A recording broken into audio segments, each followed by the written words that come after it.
Okay, so today we're going to be going over the little Lizard King Islington shirt, and I'm going to show you how to do a neckband instead of the neck binding as well. Okay, so to put the shirt together, you're going to do it the same way until we get to the neckband or the neck binding step. So you need 2 sleeves. And then for this version, I'm going to do the ruffle. So I have the 2-inch wide ruffle, and those measurements are on the cut chart. Then I have another sleeve, and then this is the neck binding piece. And then I have the front and back bodice. Then for the one that doesn't have the neck ruffle, you'll just have a neck band piece instead of the neck ruffle and neck binding. I cut my neck band at 85%. So if you measure the opening of the neckline, if you measure it, I just measure it like this. So this is 4 inches, so 4 inches on either side, and then do the same thing for the back bodice, and then subtract the seam allowance, which for this pattern would be 1 inch on this side and 1 inch on this side. Then you'll take that number and multiply it by 0.85, and that will be the length of your binding, or your band, sorry.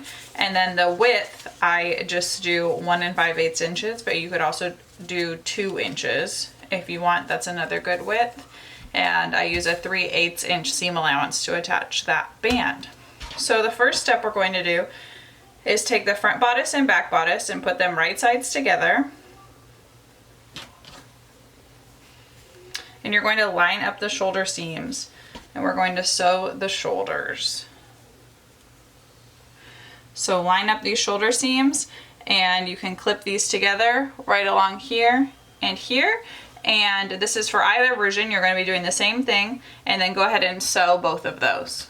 Okay, now we have the shoulder seams sewn. You're going to open up your bodice and then take one of your sleeves. Find the center point of your sleeve and mark that with a pin or a clip, and then line up that center point right sides together with that shoulder seam.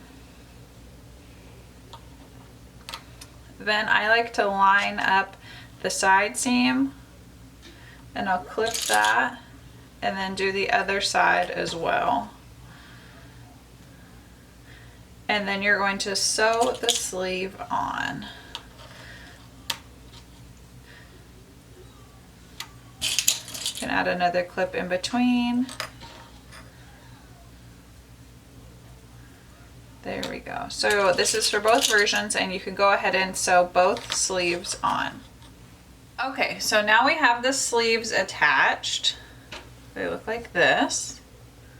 We're going to put the 2 front bodice pieces together. So if you grab it by the shoulder seams, it'll lay flat. And now we're going to line up the ends of the sleeve. So what I like to do is first finish that edge of the sleeve. So I just ran my serger through it. And then you're going to clip down the arm. So we're going to clip down the arm right here, and then down the side seam right here. And you're going to do that on both sides, and then you can sew those. Then once you're done with that, it will look like this. And then once you're done with that, so this one I'm going to be doing the ruffle with the neck binding, and then the larger one I'm going to be doing the neck band. So for the neck band, you're going to take your band piece and put it right sides together, and then sew across this short end. Sew across this short end. And then for the one with the ruffle is the 2-inch piece. So you're going to take that, put that right sides together, and sew the short ends as well. And then do the same thing for the binding piece. So put this short sides together with right sides touching, and sew across that short side. Once you have sewn the short side of the ruffle, you're going to run 2 gathering stitches around the top of the ruffle. This is rayon spandex, so I'm not going to finish the edge, but for another fabric, if it frays or just curls really bad, you can finish the edge and then fold it under and hem it.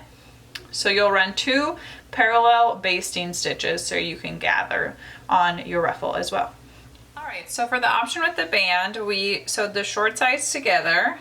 Now you're going to fold it with wrong sides touching and you're going to quarter it. So I'll put one clip in the center back and then find the center front. If you did 1 5/8 inches wide, I like to attach it with a 3/8 inch seam allowance. If you did the 2 inches, you can just continue with the 1/2 inch seam allowance. So then after we have quartered the neckband, you're going to match the neckband quarters up with the quarters from the shirt, from the neckline. So I will match the center back of the neckband with the center back of the shirt, and then do the same thing for the center front.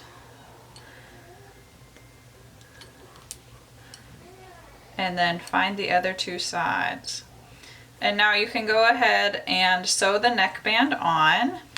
And then if you wanted to top stitch the seam allowance down, you can definitely do that, but it's not a must.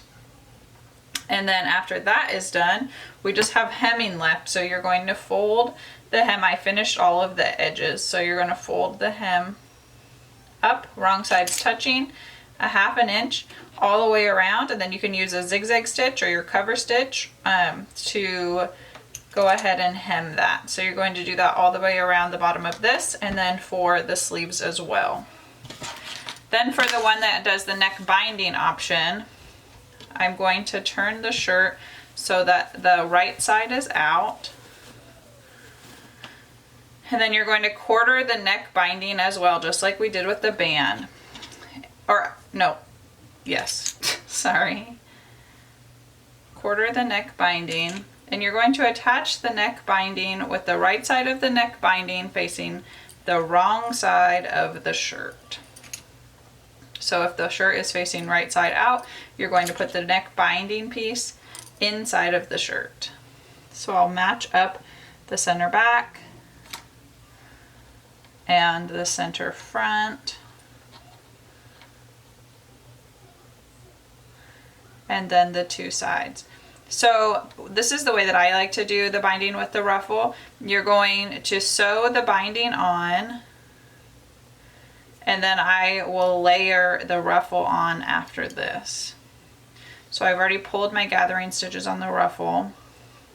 All right, so we're going to sew around the top of this, attaching the binding to the shirt, and then I've already gathered the ruffle.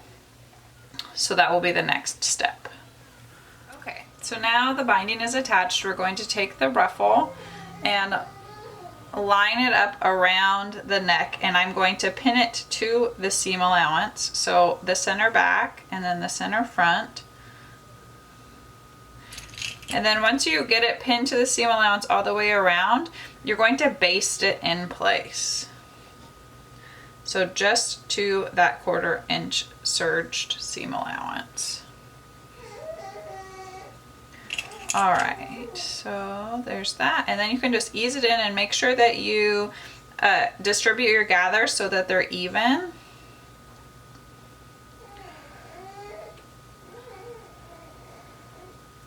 All the way around, there we go.